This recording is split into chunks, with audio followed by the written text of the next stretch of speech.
Bugungi kundagi eng dolzarb va juda ko'p muhokamalarga sabab bo'layotgan masalalardan biri kriptovalyuta savdosi bilan bog'liq hisoblanadi. Ya'ni kriptovalyutani sotish, sotib olish yoki ayirboshlash qonuniy va qaysi holatlarda noqonuniy degan savollar bilan bog'liq hisoblanadi. O'zbekiston Respublikasi Prezidentining 38-32 sonli qaroriga muvofiq kriptovalyuta aylanmasi bilan bog'liq faoliyatni tartibga solish qoidalari belgilab berilgan. Aslida kriptovalyuta bilan bog'liq faoliyat asosan ikki turga bo'linadi, ya'ni mining va xizmat ko'rsatish provayderlari orqali amalga oshiriladi.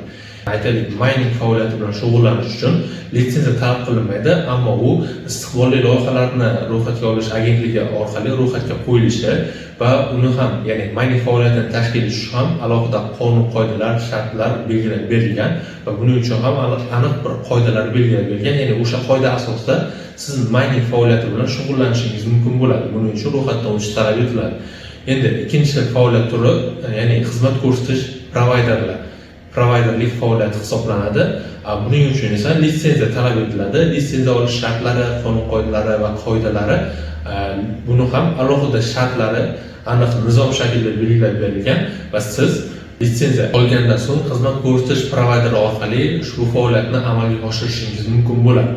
Agar siz ushbu ikki faoliyat turini ham belgilangan qoidalarga rioya qilmasdan, ya'ni litsenziya olmasdan, ro'yxatdan o'tmasdan turib faoliyat ko'rsatadigan bo'lsangiz, buning uchun ma'muriy va jinoiy javobgarlik belgilab berilgan.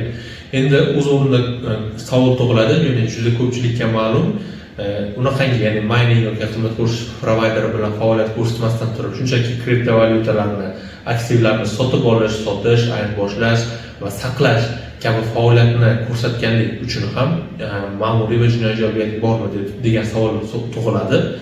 Endi ushbu qarorga asosan O'zbekiston Respublikasi fuqarolari kripto aktivlarni faqatgina milliy provayderlar yoki davlat ro'yxatidan o'tgan provayderlardan sotib olishi, sotishi yoki ayirboshlashi mumkinligi belgilangan. Ya'ni siz ko'pchilikka ma'lum, ya'ni treyderlik faoliyati, ya'ni kripto aktivlarni past narxda sotib, yuqori narxda sotish orqali daromad ko'ruvchi shaxslar.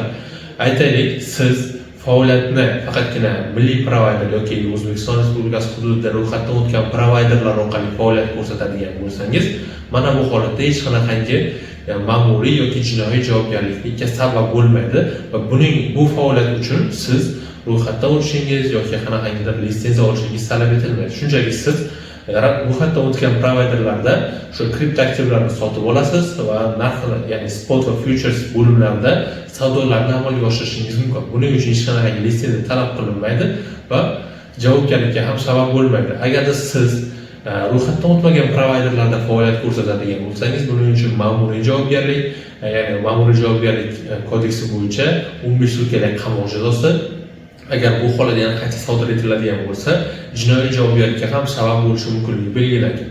Agar sizga ham xuddi shu va shunga o'xshagan masalalar bo'yicha yuridik yordam kerak bo'ladigan bo'lsa, pastdagi raqamlar orqali biz bilan bog'lanib, masalangizga to'liq qonuniy yechim topishingiz mumkin bo'ladi.